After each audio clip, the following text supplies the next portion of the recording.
Om Sadashiva Samarambam Shankaracharya Madhyamam Asmadacharya Paryantam Vande Guru Paramparam Ishvaro Muratmeti Murtibeda Vibhagine Yomabda Vyaptadehaya Dakshinamurtaye Namaha Sava Vedanta Sedanta Gocharam Tamagocharam Govindam Paramanandam Satguru Pranatoshmaham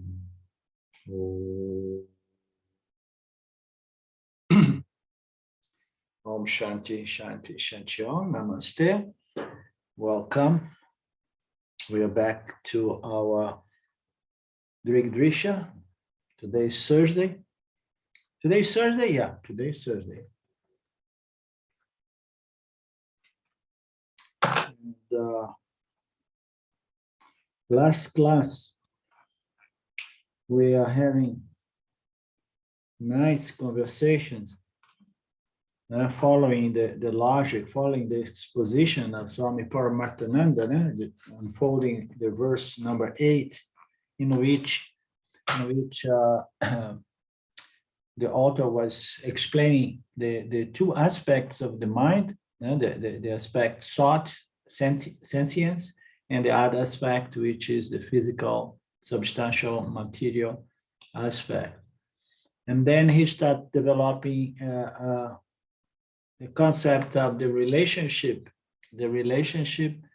between different aspects that happens within the human experience. And then we saw the relationship between consciousness and the subtle body, and then the relationship between subtle body and the ego, the reflected consciousness, and then also the relationship between consciousness and the physical body. So we had a good time last class. I think Lynn was not present, but probably she caught up with the video. It was a nice session on Drg Drsya-Viveka, and that took us to the looking into the way consciousness appears to be associated and related with these other aspects of our human experience. Of course, when I say human experience, it is a human experience of every human being, that we are conscious, existent being. So we experience our conscious existence.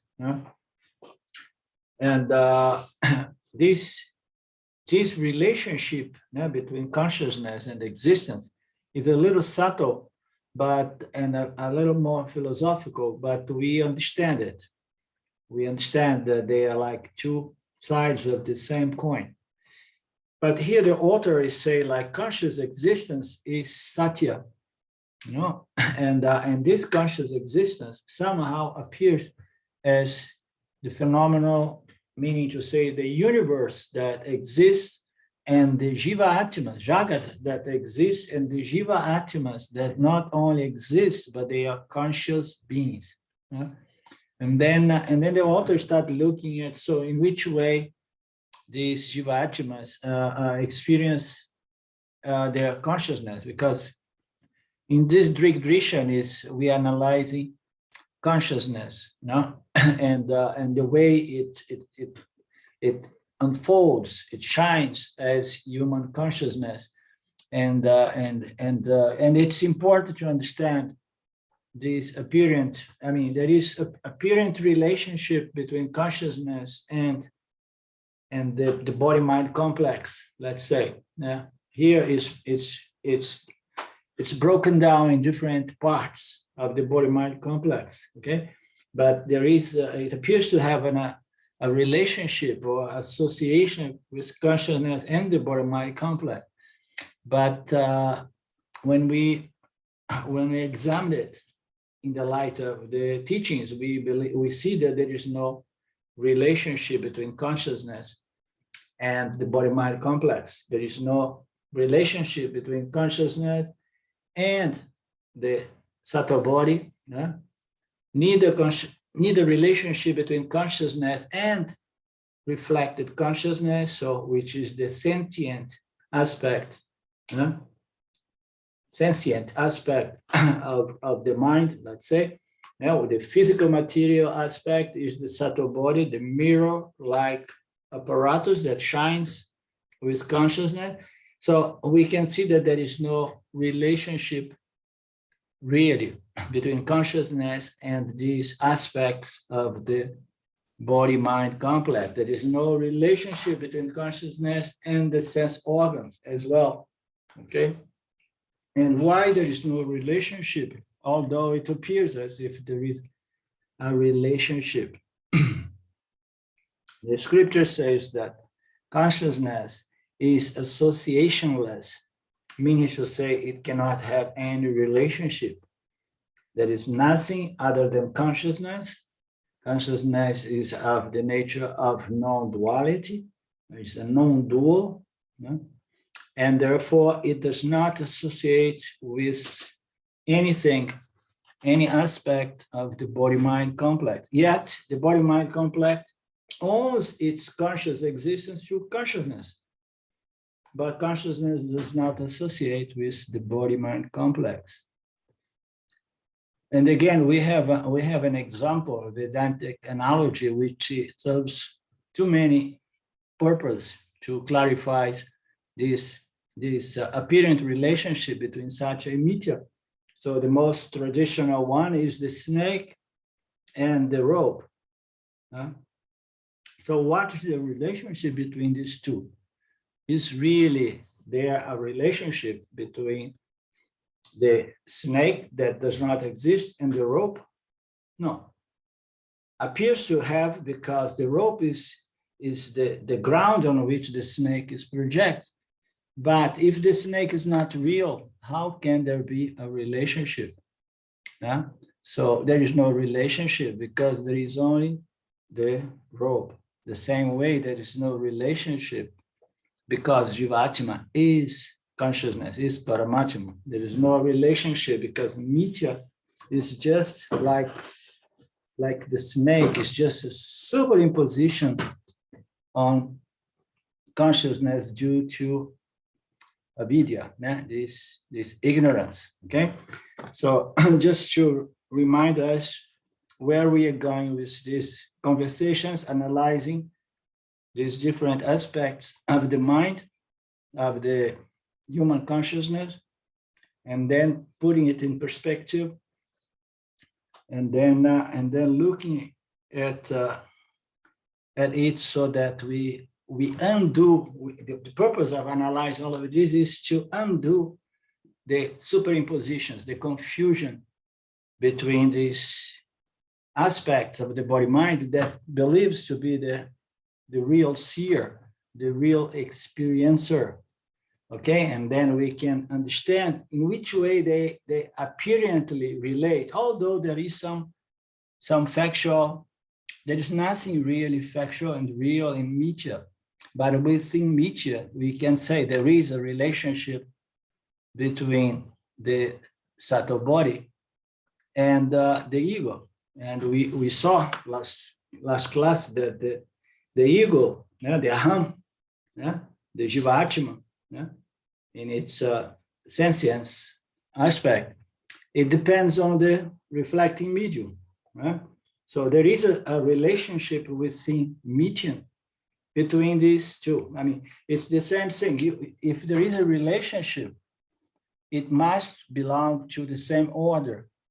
We cannot have a relationship between a man and a woman if the man exists in the waking state and the woman in the dream state. It's impossible to have a relationship.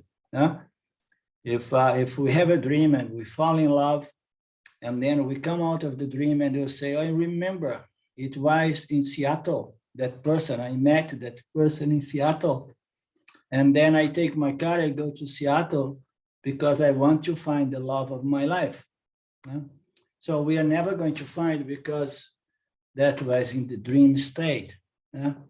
And then there is no association. If there is association, it is within the same order, or the same suborder.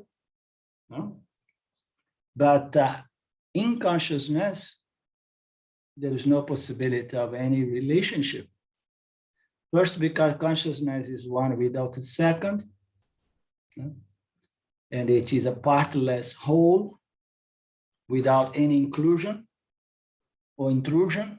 Not even Maya has an entry in Satya as Maya. So, and then in consciousness, there is no association. Consciousness cannot associate with Mithya the same way the lover in the awakened state cannot have a relationship with his or her beloved in the dream state. So it's like that. Consciousness does not associate, and furthermore, consciousness is the only reality.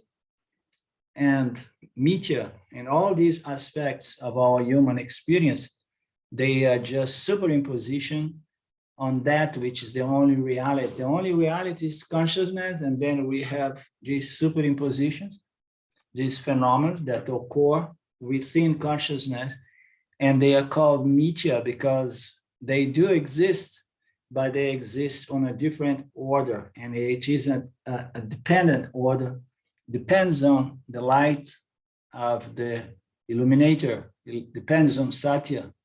So it is a dependent, secondary, relative, bound time, time-bound, and so on order that we call Mithya, okay? It does exist, but it's not really real. It serves certain purpose, utilitarian purpose, and we need to take use of Mithya to prepare, to purify, to refine the intellect so that we can understand the essence, the fundamental true nature of Mithya, which is Satya. Yeah? It does not relate to Mithya, but still Maya keeps projecting it, superimposing it. So what is going to do consciousness? Consciousness belonging to a different order and being actionless cannot even say, hey, stop projecting thing on me. You understand?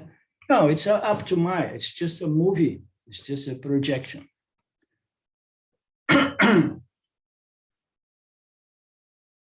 Okay.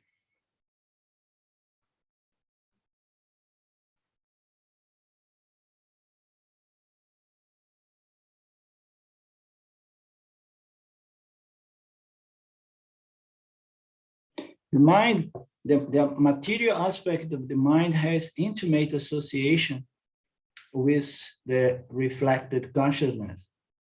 Okay. So we have the subtle body, which is the material aspect of the mind, and we have the reflected consciousness. So the mind, the material aspect, is intimately associated or relate to reflected consciousness and the physical body. So the physical body cannot live without the material aspect, meaning to say the subtle body, and cannot live with the reflected consciousness, which is defined as the ahamkara. So the ahamkara is necessary to enliven the physical body, and consciousness also. Okay, the mind, the material aspect of the mind, depends on all of those things. It depends, and the physical bodies as well depend. Everything is going to be intimately associated. The relationship between the mind and reflected consciousness is natural, permanent, and inseparable. Okay, by mind here is the subtle body. The relationship between the subtle body and reflect consciousness, exactly like the image reflect on a mirror, they cannot be separate. There is an intrinsic relationship which is natural. Okay, one is the mirror, and the other are reflections that occur.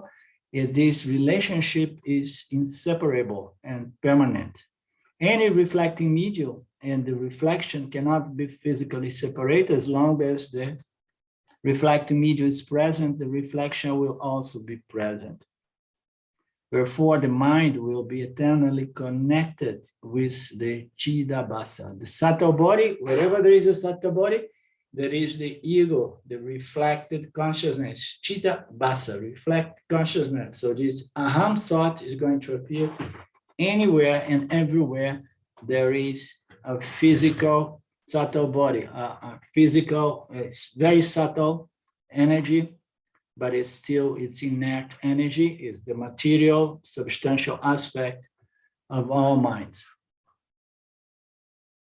As long as there is the reflecting medium, the reflection will be there. They're eternally connected. There is no time when the mind is alone without a reflection, the Chidabhasa. Why? Because Chidabhasa is a reflection of something. It's a reflection of consciousness. Consciousness is always ever present, all pervasive. And then whenever Maya creates a subtle body, and then we will have the Chidabhasa, unavoidably.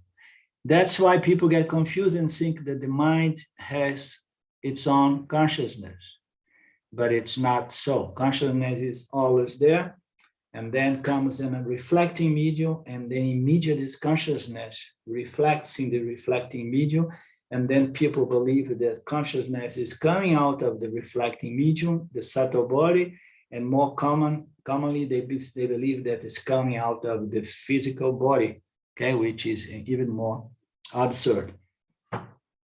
There is this confusion between the subtle body and consciousness, and people believe that consciousness is the subtle body. Yeah? And then we say, no, there is a difference between the subtle body and the ahamkara. And then the mind needs to be a little bit more subtle to understand this subtle difference. I'm not the reflecting medium, and I am the reflective consciousness. And then also that has to be challenged in the light of the teachings until I understand that I'm not just a reflected consciousness, depending on the quality of the mirror and so on. I am free, limitless, original consciousness, which is a further step that very, very few people are acquainted to these teachings.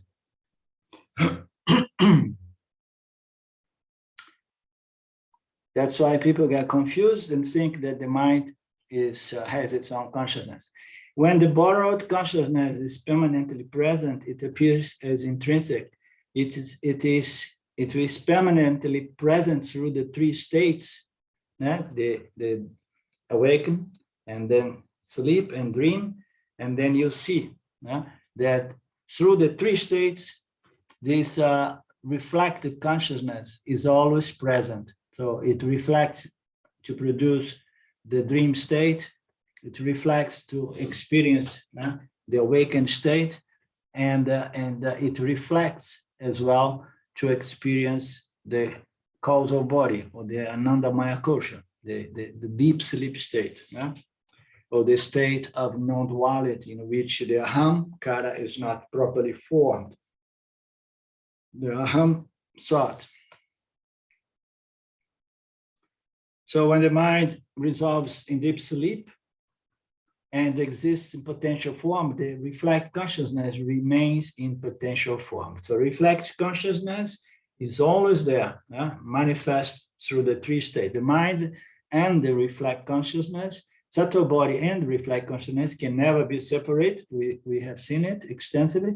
Even during the solution of the creation, the mind and reflect consciousness, what happens then? So at the dissolution of creation, more than just the dissolution of our physical body, we are talking of prārabdha, dissolution of the universe. When there is this dissolution of creation, the subtle body of all jivas and reflected consciousness, which is the aham, once the aham is the subtle body is associated with the physical body, all of that the subtle body and its reflex consciousness and the physical body, they exist in potential form. And it is a profound deep sleep, much deeper or much longer than the one we experience here and there during the day or in the night. And then at the time of pralaya, that is presented here in a different way. First, the author mentioned the dissolution of the universe, in which the subtle body is still there. It survived. We say often, our text again and again points to the fact that the subtle body survives the dissolution of the physical body. It survives every cycle of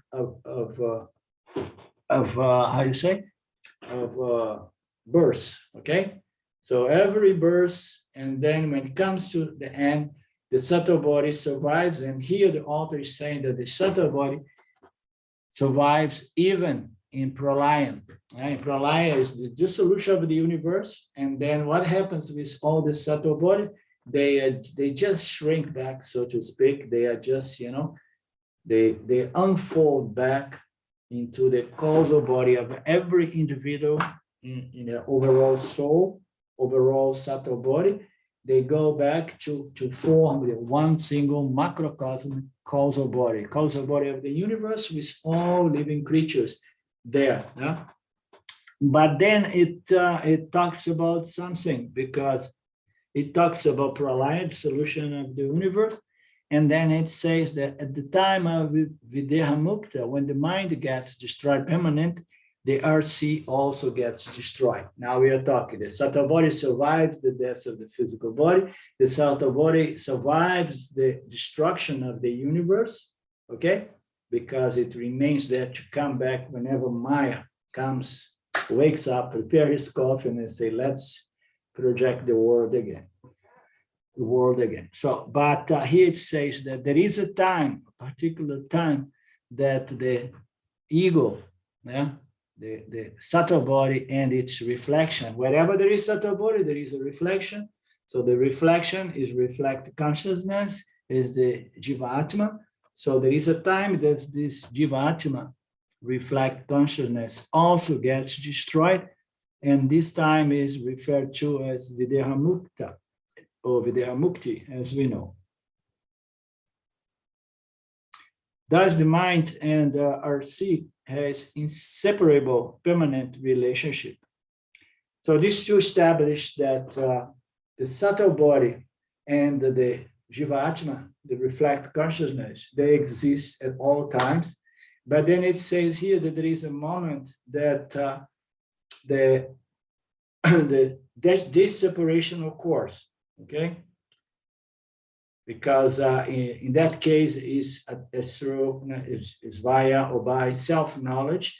There is a destruction of the reflected consciousness, and then the reflection consciousness says, okay, subtle body, I deeply apologize, but I'm not interested in you anymore. I don't want to carry on this merry-go-round. Okay, I'm going to dissolve into the ocean of Brahman as Brahman, and then there is a final end of this relationship. Otherwise, there is this nature of inseparables, between the subtle body and the ahamkara.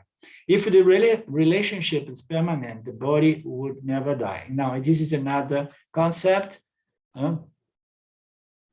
If the relationship between the body and we are going to jump into the body and the reflect consciousness, if there was a relationship between the subtle body or the ahamkara and the physical body, and then we would live forever. And some people would like that notion or fantasy, but it does not seem to be part of Ishwara's laws. Instead, it seems that anything and everything that's born is born to die when we observe things around us.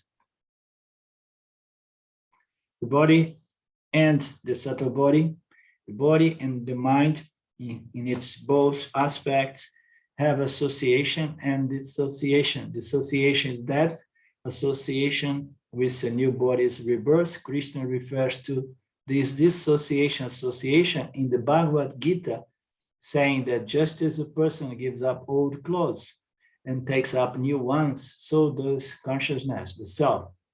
The one who dwells in the body gives up old bodies and takes others which are new until the subtle body and the ahamkara, deluded by Maya, they understand that they don't need any means, they don't need any clothes, they just, they claim their identity, their nature as consciousness.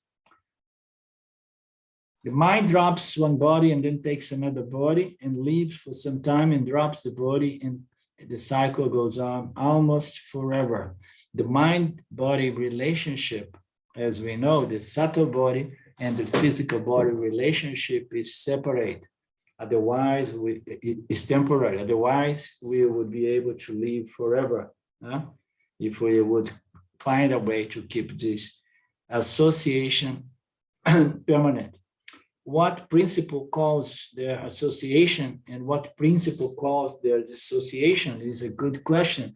The association is said in this verse be caused by prārabdha karma. This is the verse 8.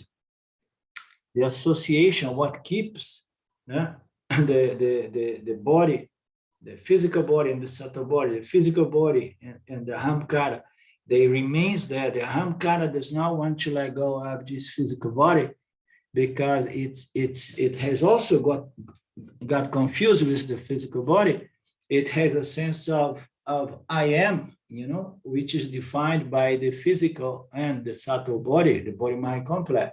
So I cannot lose my physical body because I get the impression that I'm losing my mind as well, my ego. And my existence. Now, people, oh no, I'm no longer going to exist. So this is the relationship that is totally temporary, and it is one of the most difficult things for human beings to accept. That this relationship is temporary.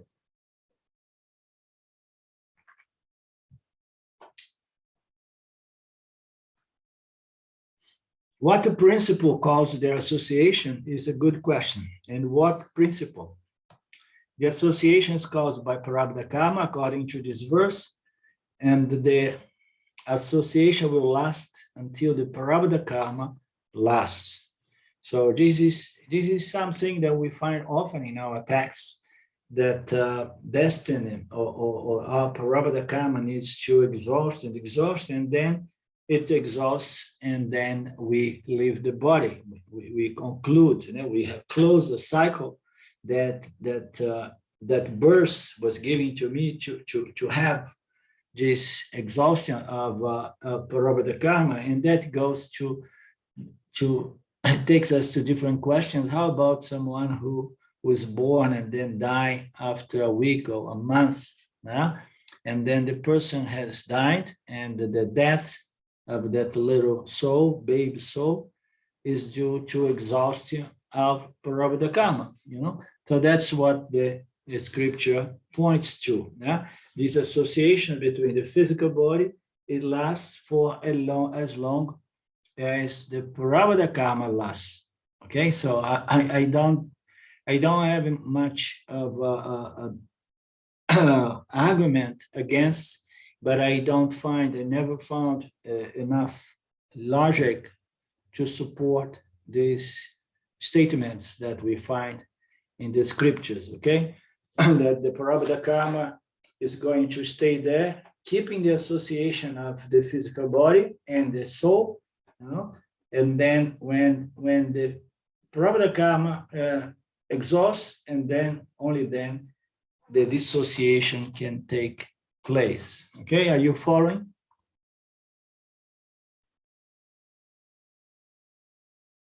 There is no relationship possible between the subtle body and consciousness, because consciousness is like space, and space is not connected to anything. Anything happens within the scope of space, The space accommodates anything, but it does not relate to anything, okay? It pervades everything, permeates everything, but yet it does not associate or relate to anything. And Sakshi Chaitanya consciousness is space-like, although space is not self-conscious and eternally existing, although it exists even in pralayam as a thought.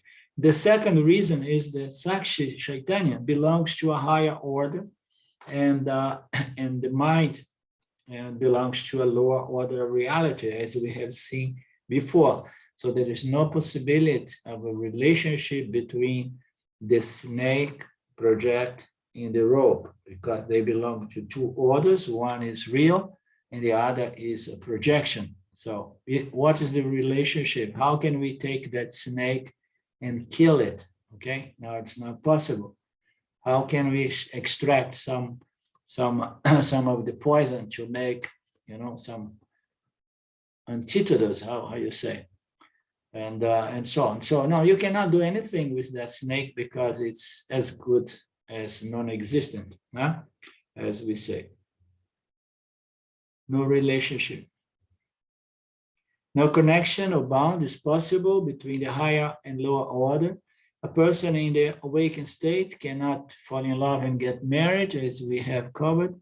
Possibility, Sakshi, in the mind, but due to ignorance, we make the connection between consciousness, the original I, and mind, I, the reflect I. So this is due to avidya, due to ignorance. We have vikshepa and avarana impacting our human consciousness, our mind, and then immediately we tend to be absolutely, we can't see it. It's tamas or avarana is going to conceal, the word I was looking, it's going to conceal the fact that I am consciousness, and then immediately I will define myself as my thoughts and my emotions, and then my physical body, and then my experience, my relations, and so on. So this is due to avidya,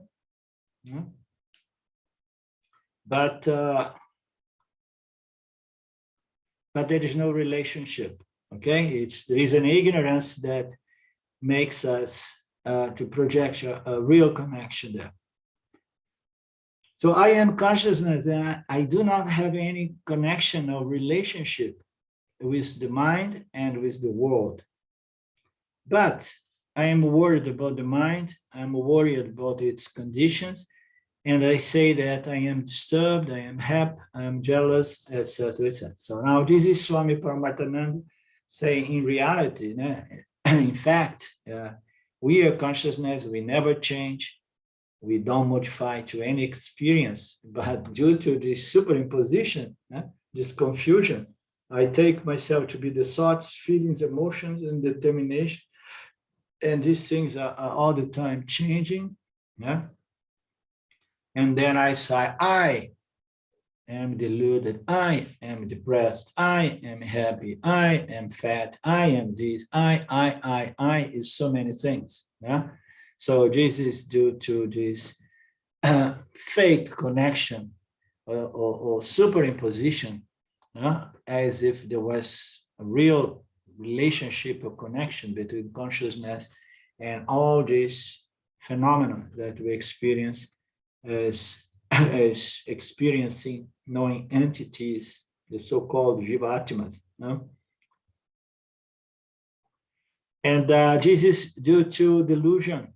Avarana, delusion, the misapprehension of reality, makes us concealed to the fact of what is this real I, and then what I do, I take the attributes of this secondary apparent inferior order, which are the experience we have through the body-mind complex, and then I superimpose in the I, and I say I, and that's what I'm saying here. I'm very much worried about my mind. I'm worried about my feelings, the conditions, and my mind is disturbed. Oh, and sometimes I'm very happy, but I don't trust that happiness because I know that happiness changes into unhappiness. I'm jealous. Jealous is a heavy one, big one. We all have had that experience. I hope Claudio does not have experience of jealous anymore, considering he's the baby in the class. So I'm sure about Lina and Mark, they have gray hairs and they are older and wiser. But jealous, in all such expressions, I am connecting my true nature as I consciousness with the mind, okay? I'm connecting my thoughts to consciousness, my true expression as consciousness, and this is called delusion. The whole of Vedanta is about knowing that I have no mind and I do not have any connection with the mind. Therefore, the condition of the mind cannot make me samsari. I do not have this knowledge and I feel connected to the mind, body-mind, and all its experience, jumping to the tunes of the mind, and throughout life, I'm trying to satisfy something that is unsatisfiable, okay? So very nicely put.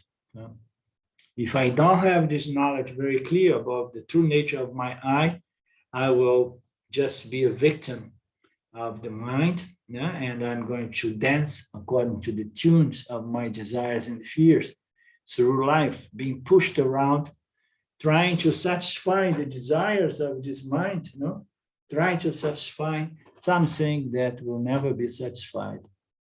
And this is all because I have bound with the mind. I consciousness is attached to the mind, or it's better said, the mind, the mind itself has identified itself as I. But from the perspective of Vedanta, we say consciousness somehow, due to this power of mind, of Maya, of Varana Vikshepa, appears as the Jiva Atma, and then takes the body mind and its experience to be the true self, the true Atma.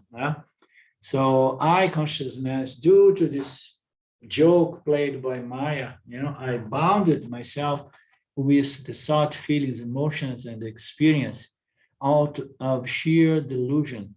The connection between Sakshi, the real I, and the mind is called delusion-born bondage. I think we have covered that before, or not?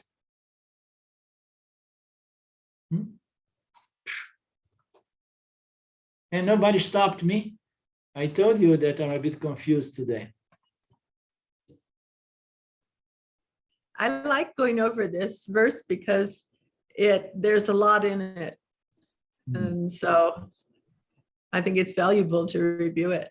Okay, yeah, because always we see a little bit differently every time. Delusion-born bondage.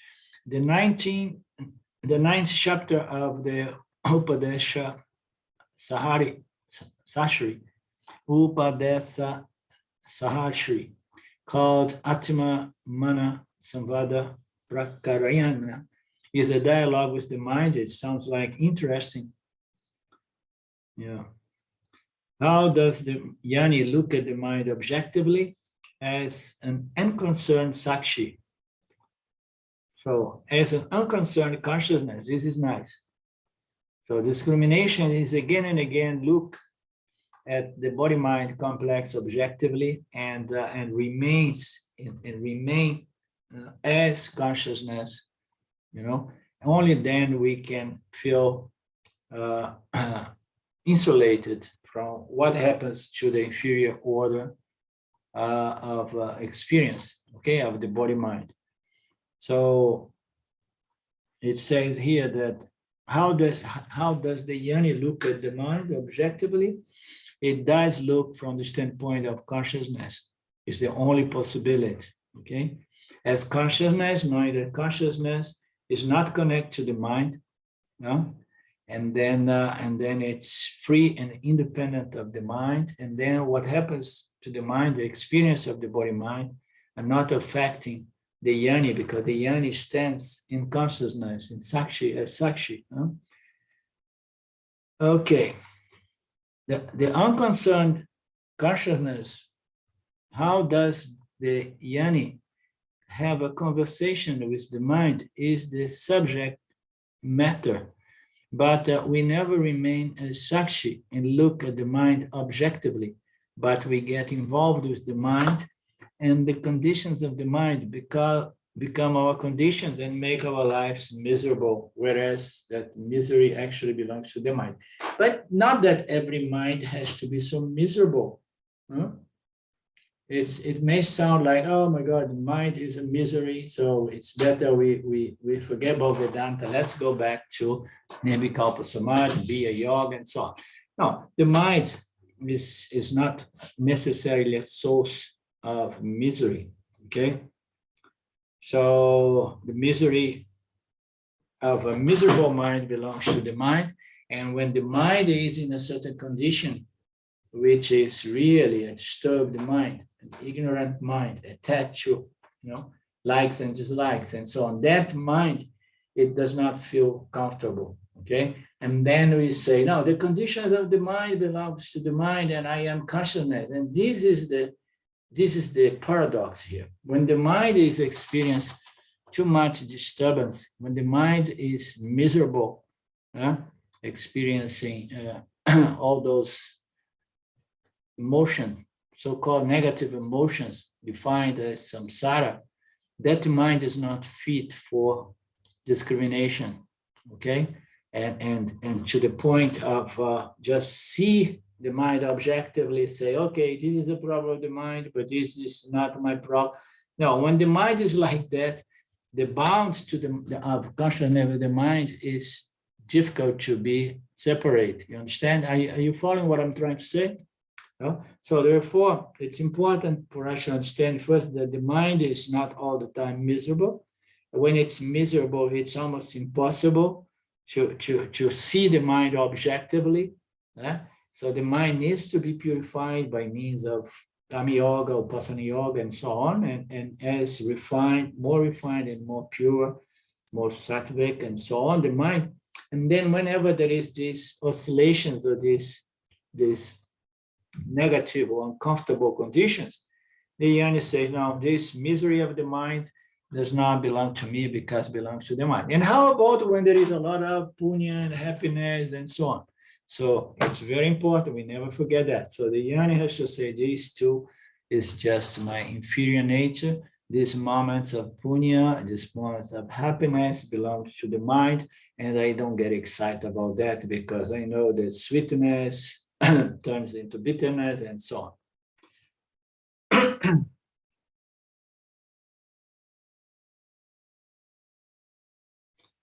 The mind, the subtle body reflect consciousness, connection is natural. The body mind, the consciousness, the subtle body and the physical body connection is due to prārabdha karma. And the subtle body and consciousness connection is due to delusion. From the standpoint of consciousness, there is no connection. From the standpoint of the mind, okay, there is a connection, but it's a delusional connection. That's the bottom line. Anything from you guys?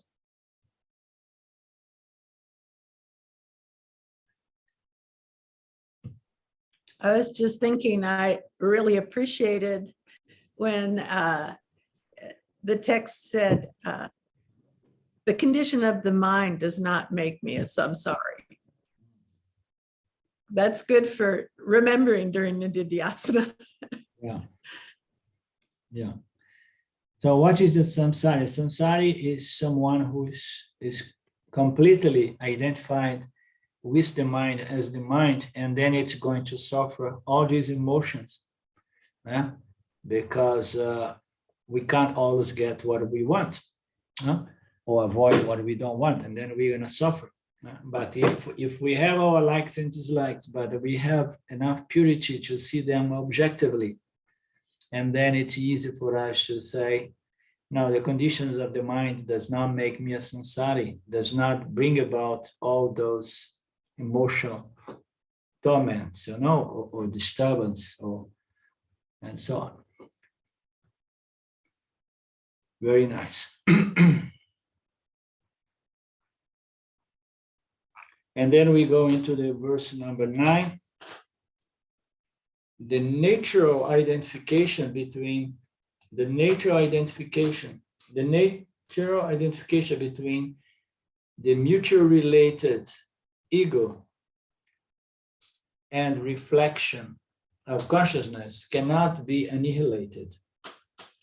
So we have the reflection of consciousness, and we have the I thought, aham, the jivatma is here. There is room for another subtle distinction between the ego, which is the aham thought, I am, and I know that I am, I exist, and I know I exist, and reflected consciousness and reflection of consciousness. So we have reflection of consciousness, and consciousness, when it shines immediately, I mean, not necessarily immediately, we have this aham thought. Usually it takes a few years, a couple of years, but now things are speeding up. Maybe, it's 1 year, there is some kids have a fully developed ego, already clearly developing self-image and so on. In the old days, it would take some time for that. And it was so beautiful to see the innocence of these beings, living beings without this ego, this identity, this individual identity defined by its own notions and ideas about itself. Here it says that the natural identification between the mutually related ego and the reflection of consciousness cannot be annihilated. So it's always there. There is a reflection of consciousness, there is the ahamkara, cannot be annihilated. But the other two, due to karmas and due to delusion, they are eliminated. So by elimination of delusion, we know self-knowledge is going to eliminate this relationship, this apparent relationship, okay? So this relationship of the mind with consciousness can be eliminated by self-knowledge, and then it can be periodically eliminated by exhaustion of prārabdha karma, but the one between the ego and reflected consciousness, okay? So it would be more clear, say that the subtle body and reflection consciousness, I think that's what it means. The natural identification between the mutually related subtle body and reflect consciousness cannot be annihilated. We have established that before. Wherever there is the reflecting medium, there is reflected consciousness, and wherever there is reflect consciousness, there is the aham, and so on. But the other two, they can be destroyed by self-knowledge or by karma, by exhaustion of prārabdha karma, and with direct self-knowledge. Let's see what Swami P is going to make a nice unfoldment here, as always. He begins by saying, why should we know the nature of all these three relationships? The author says that we have to learn this because that this knowledge gives an appropriate attitude towards them. So it's going to bring about appropriate understanding or perspective. We have to understand these relationships, to what degree they are real relationship or they are just delusion-based relationships. So we need to know. And why we need to know? Because with this understanding, we are going to have a different attitude, a much wiser attitude towards these relationships. There are relationships there that cannot be negated, cannot be avoided, but we can work them out. We can work out relationship with people as well, and we can work out relationship with the body, the physical body and subtle body, with the subtle body and the reflect consciousness, we know we have means by which we can refine and improve, you know, these relationships. But there is no way we can really do something about the relationship between consciousness and reflected consciousness, because consciousness does not relate to anything. If anything, we can do something to improve the relationship between the reflecting medium and reflect consciousness and the physical body. Okay, so it says that it's going to help us to understand, and we'll have a better attitude towards these apparent or actual relationships. With the appropriate attitude, we can handle these relationships without getting much affected, okay, without losing our balance. So what is the most the most difficult relationship here? What is the relationship between the subtle body and the physical body? This is the big one as far as the Jivatma. So if we understand this relationship, we understand that the subtle body and the ahamkara is eternal, relatively eternal. It can dissolve itself by videhamukti. But if we understand that, and then what happens with the dissociation, which is natural between the physical body and the subtle body, you know? So we will not be so sad or desperate or freaked out, okay? Because we understood this is a choiceless phenomenon. Everything that associates has to dissociate. So everything that is dissociates. Of course, I'm contradicting myself, because the text has already established that there is an association that exists forever, which is the association between the subtle body and its reflection, because, as we said, that reflection remains even through pralayam as potential, as seed. But generally speaking, in Mithya, all relationships, all associations bring about dissociation, and the physical body is the most difficult one for the ahamkara to accept. But once he understands these teachings, it's much easier to accept the mortality of our physical body. With the appropriate knowledge and attitude, we can handle these relationships without being freaked out. Greater understanding leads to better handling of the situation. So we often say, what is the most adverse situation for a human being under the spell of a video? Is the death of the physical body. But once we have this understanding, we can handle these situations without getting freaked out. Better handling. Knowledge is power, because knowledge gives us confidence to handle things properly. And then self-knowledge gives us something that James often presents as ananta or an experience as confidence. You remember James defined ananta or bliss as not as an experiential or static thing, but it's a certainty or a confidence in my nature as such that cannot be affected by the experience. The Mithya is about experience, duality. So it's this knowledge gives us the confidence to handle things in our inferior nature, in Mithya, in which the body-mind is interacting with the other objects, and it's all the time it's going through pleasures and pains.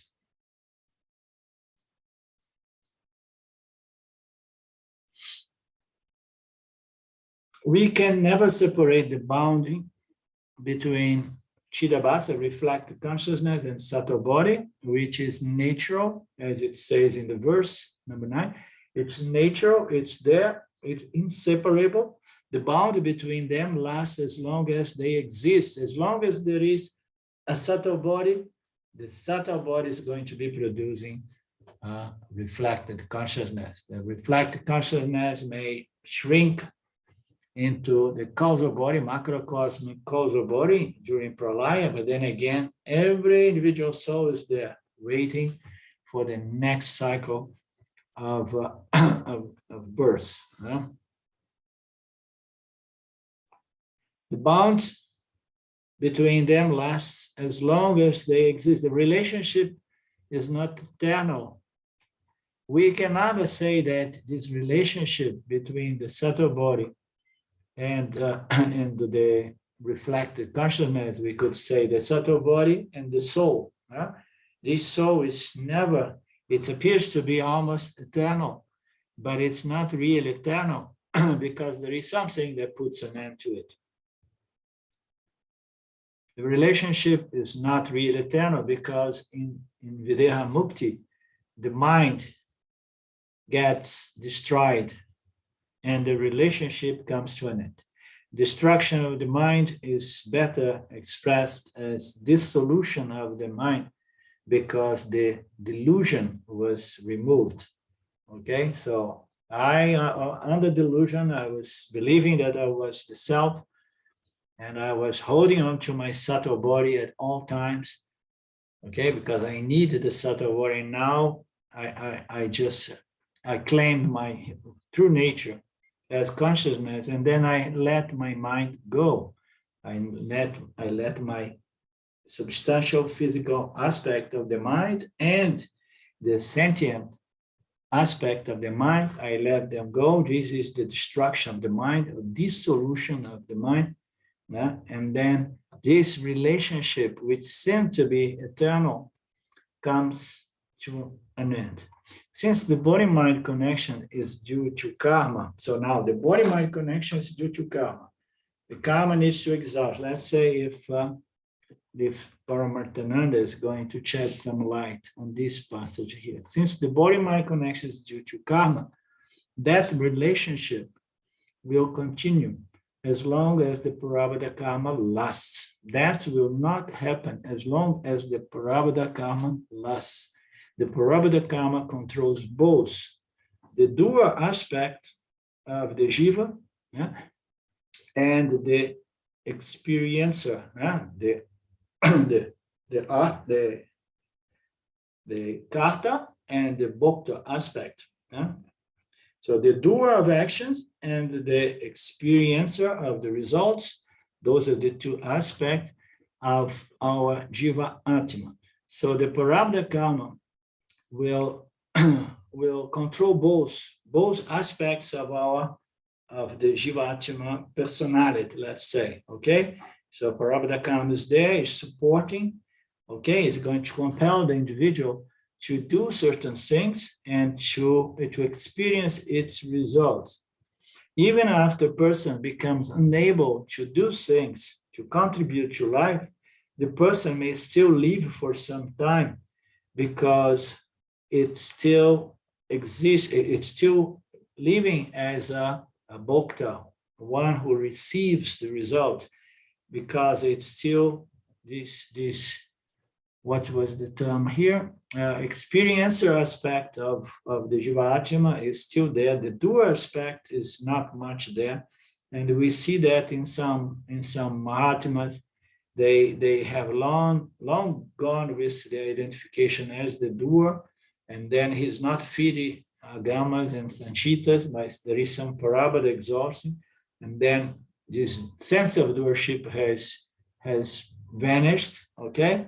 But there is still some prārabdha karma to be experienced, okay? So here it says that the prārabdha karma control both aspects of the jiva, the doer and the experience of the results, okay? And even when a person has no interest or becomes unable to do things, still the person may remain alive because there are experience that he would have to undergo. So this is exhausting punya, exhausting papa. Okay, so it seems that we don't have full control. We cannot say I am out of here, although as it seems there are some yogis with the power to just leave things behind and go. But Shwar is going to determine when we can really go. No? Understanding this, we can have a better attitude towards life, definitely. Even self-knowledge cannot remove the connection between the subtle body and the physical body. Even self-knowledge, they say, oh no, you got it, so you don't have any interest anymore. Suppose somebody realized the self and the person is extremely dispassionate and I'm done with this. I mean, it reminds me of Nisargadatta Maharaj, that was, in his words, he seemed to be almost like having an aversion towards the world of experience and so on. He used to make it sound that he was looking forward to be out of here, to get out. Maybe that's why he was smoking so much weed.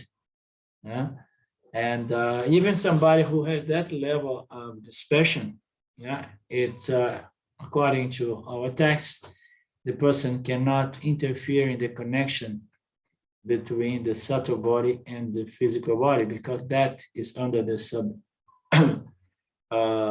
jurisdiction of the law, the creator, Shwar.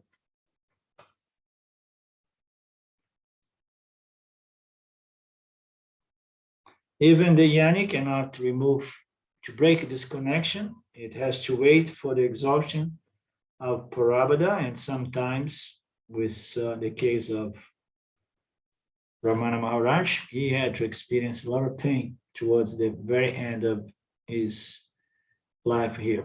Knowledge gives a new perspective. It's a different vision, perspective to these truths, so that our emotional reaction to pain, sorrow, and pleasures comes down. So I'm throwing the pleasures as well. So knowledge gives a new objective perception, perspective of the body-mind and its experience. And you understand the connection. We are breaking it down in a way that we see how things work in this complex body-mind.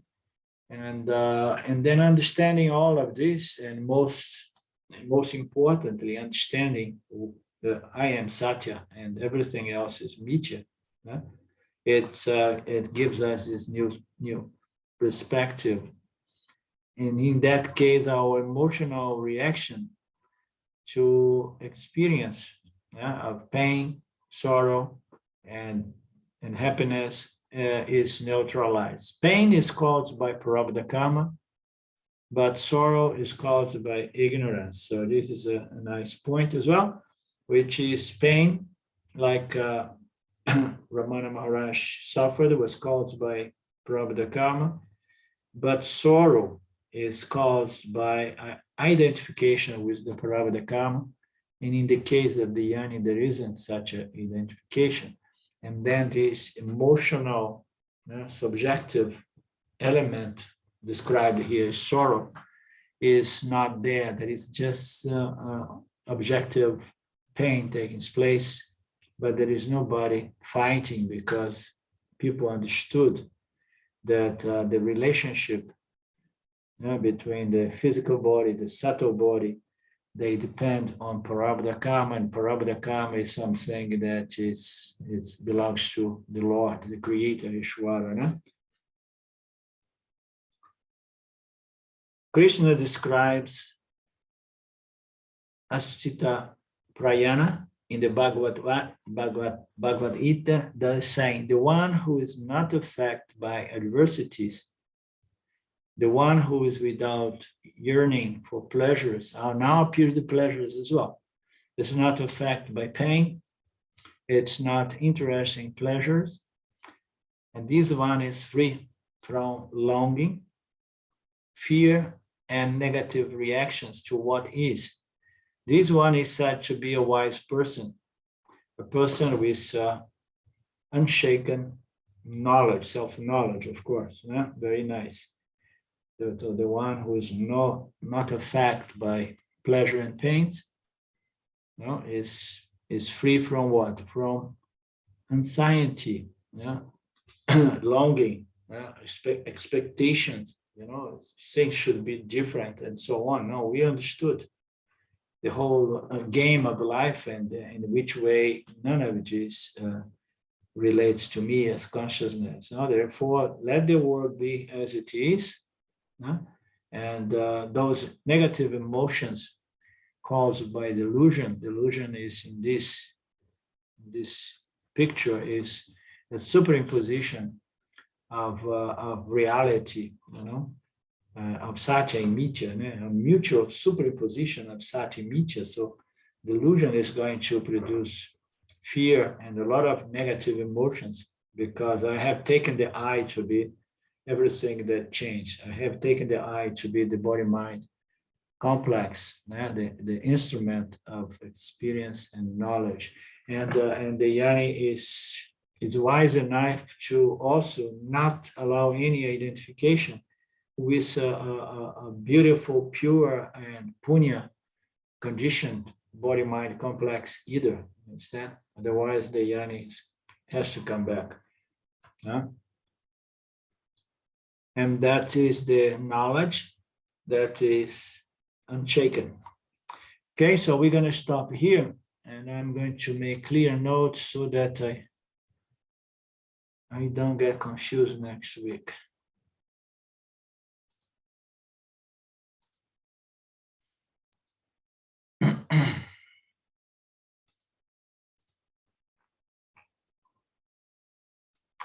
Anything from you guys? Thank you for staying with me.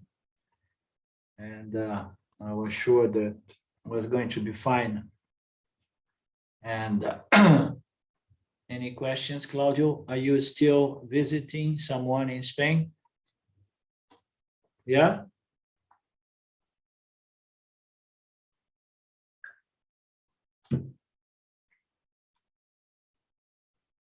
Hey, Dad.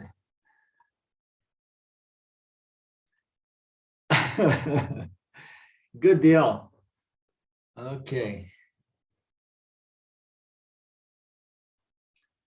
Yeah, very nice here. Nice. Good. Om Purnamada Purnamidam Purna Purnamudachyate Purnasya Purnamadaya Purnameva Vashishyate. Om Shanti Shanti Shanti. Thank you. Thank you, Lord. Thank you, my friends. We meet again next Monday. Namaste. Much love. Ciao, ciao. Ciao, ciao. Thanks, Alinda. Bye now. Thank you, Mark. Thank you, Claude.